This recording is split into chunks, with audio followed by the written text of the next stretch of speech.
Okay, but let's think about the rocks you're sitting on. Any idea how old these rocks are? Just take a guess. 2 million? 2 million? Over 200 million years old, actually. Oh, They're wow. 450 million-ish years old.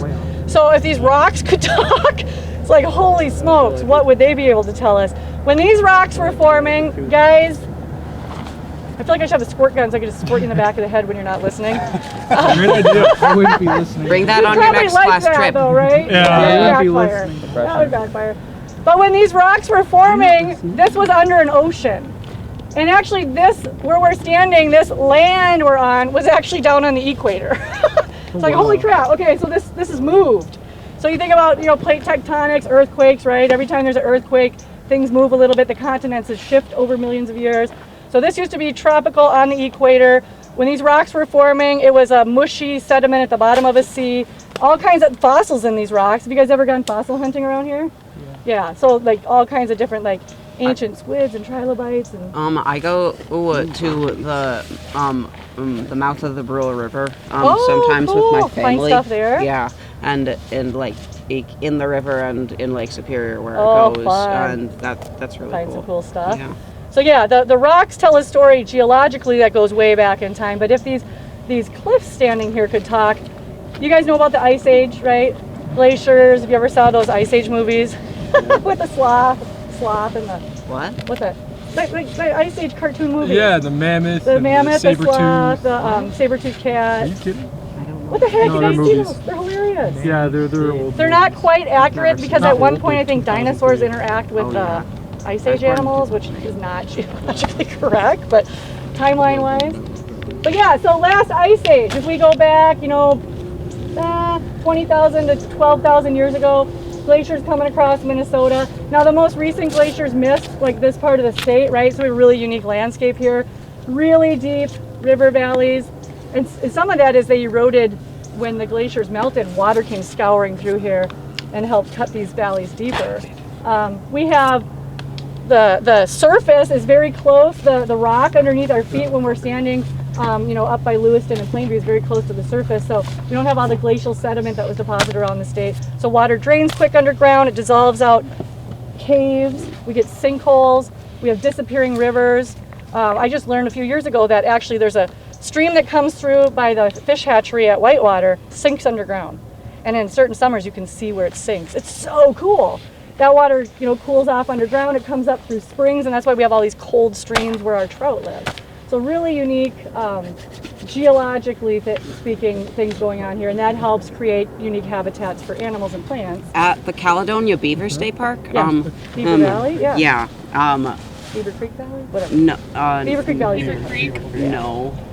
Beaver Creek Valley State Park, but it's in Caledonia. You're right. Oh, okay. There's cool springs there and stuff. But yeah, Big it comes spring. out of the bluff. Yeah, right out of the side of the hill there. Yeah. So all kinds of cool things going on here. And it's completely like white sand on the bottom. That's like the minerals inside the bluff. It's like neat. chalk. Yeah, and sometimes you can see them swirling where the water is coming up out of the bottom of the stream, which is cool. Think about the animals. We see, certain animals today, but you guys, if you could go back in time a couple hundred years ago, I wish I knew their names. I could be like, dude in the blue hat. Your name? That one's Landon. Landon. If we were standing here, we're standing here alongside Dakota people living here 200 years ago. What are some animals we might have seen? The river looked different. There was a lot more floodplain down low. The river was narrower before they did all this lock and dam. There were some big four-legged animals that grazed around here. Four-legged animals that are native to this area that graze. Are you talking about one like of them has big prehistoric racks of antlers, the other has horns. Deer. Bigger than deer. Buffalo. We had bison, and what's the one with the big antlers? And people go out west to hunt them in Montana. Elk. There's moose up north, but yeah, I don't know if moose were ever down here. Maybe as the Ice Age was kind of ending, Yeah, it could have maybe. been. But yeah, elk. So when Zebulon Pike, who was an explorer that came through in, I can't remember, that was like early 1800s, came up, he noted elk grazing, all kinds of different animals that are gone today from this area. So if these bluffs could talk, man, the stories. So we mentioned the Dakota that lived here for thousands of years and still live here today. It's kind of sad we tend to talk about indigenous people like they're gone. I'm part Native American. I don't know if anybody here is part Native American, but they still live among us, right? few minutes. Awesome. And we have the Dakota Gathering every year in Winona, and hopefully that continues to grow and more people come together to celebrate that heritage. But I interviewed a guy up in Wabasha, where I live, up past that tower up, if you look north on the river there, a guy that's a descendant of Chief Wabasha. He's a retired brain surgeon from Mayo Clinic. Ebersold. He's got a Swiss lineage on one side of his family, but directly relates to Chief Wabasha. But his family doesn't talk about that. They don't know much about their Dakota ancestry.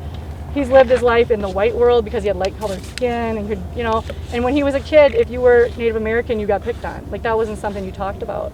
And I'm like, I'm so jealous. I wish I had that link to Chief Wabasha. How cool. I live in this area to have that long-standing history to the land. Yeah. So, Which Chief Wabasha has connections to Winona, Yes. in the sense that their band would summer in Winona, and then I think didn't they call Sugarloaf Wapasha's Cap, at yep. one point? Yep, and Wapasha's Sand Prairie. And yeah, they migrated up and down here using the land at different times of the Don't want to season. look up under that. So then you have the Dakota interacting with some of the earliest Europeans to come were missionaries, right? Like Father Hennepin and them went up the Mississippi. We have the early explorers that the U.S. government sent into the area. So when I mentioned Zebulon Pike, I was thinking that's like 1805 when he came through. Fur traders, voyageurs that were cruising the area. There was fur posts, trading posts up and down the river here. Think about Civil War era, even. I think about what was going on in this river during the Civil War. I mean, they were moving soldiers from the north down the river to fight down south. Steamboats are moving along the river at that time period. There's a logging era where the Chippewa River empties in north of here into the Mississippi. Millions and millions and millions of boards of lumber that were logged from the forests of Wisconsin were shot down the river, pushed down south. And Winona was like capital of the lumberjacks. It's like the richest per capita in the country at the time. Most millionaires living in. It's crazy. Because they would ship logs down these smaller rivers, but then once it got to the Mississippi, they could form it into bigger rafts, but then they would need to mill those logs, and so Winona was one of the first and main sites to log those. Yeah. I mean, that's pretty cool. Yeah. Is that Laird Norton and like at Winona State? No, the Winona History Center. They have the Laird Archives. And the new wing that they just built on the Winona County Historical Society is called the Laird Norton Wing. Okay, so I mean, interesting piece of the history here. Logging was a big deal. Pioneers moving up, like in the Whitewater Valley, we're going to learn about tomorrow, the pioneers and how they changed the landscape. They actually traveled right up, well, no, Minneska's down there, isn't it? No, Minneska's the next one up. Okay, so because Minneska's where they what they would do is a lot of the pioneers in the Whitewater Valley came from out east. They were actually New Englanders. They were born in America, but they would travel west. If there was railroads they could catch to Winona. Then at Winona, no, it was to somewhere in Illinois. Then they'd take the steamboat up to Winona. At Winona, they'd get off, purchase oxen in a cart, and then they'd come up this way, connect to Minneska, and then shoot over on a stagecoach route that took them into the Whitewater Valley. Or it was probably a wagon train trail before it was a stagecoach route. So they were moving right through here to get up to the Whitewater Valley. So think about the wagon trains that went by here. The railroads eventually start coming onto the scene. That was a big deal. I mean, there's a whole lot of prejudice and racism and like icky things with the railroad and how they took eminent domain and took land, and just interesting stuff with the railroad we could be going into history on. The history of these locks and dams and how that totally changed the river. And then we start to see these barges, like we see perfect timing, barge out in front of us here, which transports, I don't know how many billions of tons of stuff a year come up and down this river on these barges, but it's a huge economic piece of the United States. And you don't hear much about the barges. You know, they have Thomas the Train. I said somebody needs to do like Billy the Barge, because we don't learn about the barge and how important that mode of transportation is, but it's a huge, especially with the steel being mined in northern Minnesota and then shipped down and pushed on barges and trains and whatnot. Okay, and more recently, I think of like things that are happening now that someday will be in the history books, but like the solo paddlers that put in at like Itasca and they paddle all the way down to the Gulf, and you have like people that are from different minority groups that go out on their own to say, I can do this, and travel the river and stop and document their journey the whole way and find hospitality all along the river in places down south where you'd think it would be so racist and prejudiced. People come out and help provide food and a place to sleep overnight. So kind of neat stories going on there. There's also a barge that comes up every couple of years. Have you guys heard of that Living Lands and Waters program? That guy, Chad Gracki, he started out as a clam diver from Illinois, and he would spend the summers as a teenager diving for clams. They sold the clams. I don't even know if that's legal anymore because they're so endangered. But he noticed how dirty the river was. There's like refrigerators and cars and all kinds of crap that people just pushed into the river. And so he started thinking, we got to clean up the river. So he started this own nonprofit, and it's a barge. He owns a barge. They travel the river and they stop in towns and they do river cleanups. And they compete to see like how many tons of garbage they can pull out of the river. So they come to Winona every so often. Yeah, they've been to Winona several times. Yeah, and they go all the way up to St. Paul. So it's just kind of neat when we think of like the history today and some of the cool stories that are more about conservation and helping to clean up the mess of our ancestors. I do want to go back to this spot in particular for the documentary. We were looking at a unique piece of history that nobody really knows about, and that's the Underground Railroad. What do you guys know about the Underground Railroad? Have you learned about that in any of your classes? Weren't you one of the ones doing it? Yeah, we did the research. I was going to ask these guys before you share what you've looked into. The Underground Railroad was basically a social network that allowed slaves to get to Canada and New Mexico. Right. And Minnesota was one of the stops and one of the places it first started in. Right. So we don't usually hear about that. When we hear about the Underground Railroad, we hear Harriet Tubman and Ohio and some other places that are east of here. But they usually don't talk specifically about It's usually the east, but yeah. Right. So I'm just learning this even. I just became aware of this in the last year, that there are actually very strong connections to the Underground Railroad. Winona. I mean, that's what Carol Jeffers blew my mind away with some of the stuff she's been finding. But it's been documented in Minneapolis, St. Paul. If you Google Underground Railroad in Minneapolis, there's some Star Tribune articles from the last 10 years that come up where they've been digging up some research on that. But they don't talk about down here. So we do have, because of the geology, and that's why I started this real roundabout talk, but the geology here with these deep valleys, the caves, the streams that are spring fed. Some different types of rock. You are finding different rocks? If you look at the crystals in there? This one. That's probably iron, I bet. Yeah, all these different like little squares like the salt. It's cool. So what I'm finding, and this is what the stories we passed on to you guys, some of the research that's being done right now, is some known stops down at Brownsville, which is kind of the far southeast tip on the Mississippi River here of Minnesota. You're like on the border of Iowa there. That was a major porting stop when the railroad, when the steamboats came up. That was their first big kind of stop where they would unload stuff, and there was caves there that they would store things in, where it was going to be delivered out from those caves.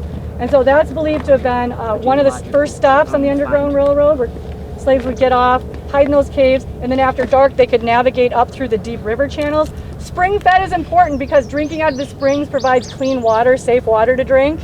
And that's what's been documented actually across the country on these Underground Railroad stops, is they're usually near springs. I mean, those were where the hideouts were because you have a safe drinking supply. Otherwise, back in those days, people are pooping. There's not septic systems. There's not public sewage treatment. So a lot of the water just in a lake or a stream you don't want to drink because you can get typhoid. You can get all kinds of sicknesses and die. But spring water is typically pretty clean. So then they would follow these river valleys northward, hiding out in the valleys and the caves. There were safe houses along the way. There's known safe houses in Rushford.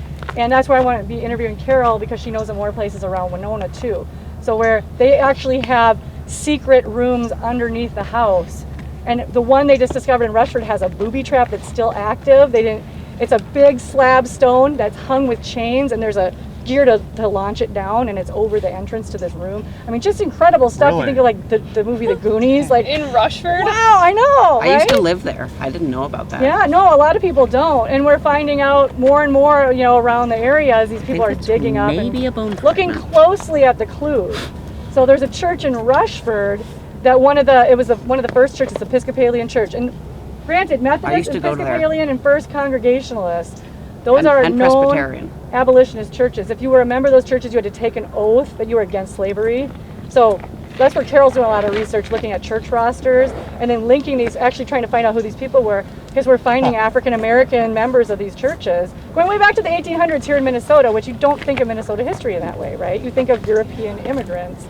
So fascinating stuff, but what I like to think of when I stand up here at this bluff now is who's coming up the river. We have 3 bluffs here at Latsch, so we're on Mount Charity. It's Faith, Hope, and Charity. Okay, so there are 3 very well-known landmarks. The early steamboat captains looked for these bluffs. That was a navigational waypoint. It told them where they were. They knew they were close to Wabasha, close to Winona when they saw these 3 bluffs here. So okay, that's kind of cool, right? But now I spin that and I think, what if you're a slave that's running from the south? You're trying to get to freedom and you get to this point and you see these 3 bluffs and you know you are that much closer to freedom. It's not that much farther to St. Paul, and then they're going to scoot you off toward the port of Duluth to get onto a ship to go to Canada. I mean, that's kind of a cool way to think about it, right? A totally different perspective. Yeah. I think that's awesome. You never hear about the northern story. You just No. hear about Hey the folks, we're almost done. Yep. So let's stay focused for just a few more minutes. Well, that was all how I was going to wrap it up, is like reframing some of these stories at these sites so that, you know, we all kind of can feel this really inspirational connection. It's more of an open story than, I mean, Latsch is still an interesting story. But man, freedom is a universal, and that's the thing, universal themes, universal messages that no matter what culture you're from, what religion you are, where you come from, what language you speak, we all can tap into those universal themes. And freedom, we all know what that is. We all want freedom. So I think that's a cool story that we could be framing here at this site. Yeah. So now that I gave myself goosebumps, I took a personality test once and it said I was evangelical, which means I could have been a preacher. So sorry I get a little preachy. That's my personality trait, I guess. Well, I mean, good information. I feel like we're pretty disconnected from the Underground Railroad. Yeah. You know, and so when we read about it or think about it, or even slavery, both with like time and place. Yeah. But really, I mean, there are connections. Yeah. You know. Yeah. I mean, we think about what I was raised to think was slavery was bad. It was down south. We were all we were all abolitionists here. Minnesota was free. We want to fight for free and all the slaves. And that's not exactly the story. There was people that were pro-slavery in Minnesota. Minnesota catered to the southern plantation owners. Before the Civil War, Minneapolis-St. Paul was like the resort community for plantation owners in the South. They brought their slaves with them when they were here, even though this was free territory. I mean, Dred Scott, that whole history, is fascinating. So there is a connection. It's just that story, like you said, who's telling the history, who's writing the history books? It's kind of not presented in our history, our social studies classes. So I think just teaching people how to look at the other sides of the story too, and that's kind of what we're doing the next couple days and throughout this summer. So cool. All right, guys, you can head down and get ready for lunch. Guys, when you're going down, think about your knees, and you don't need to like hurry because it's gonna be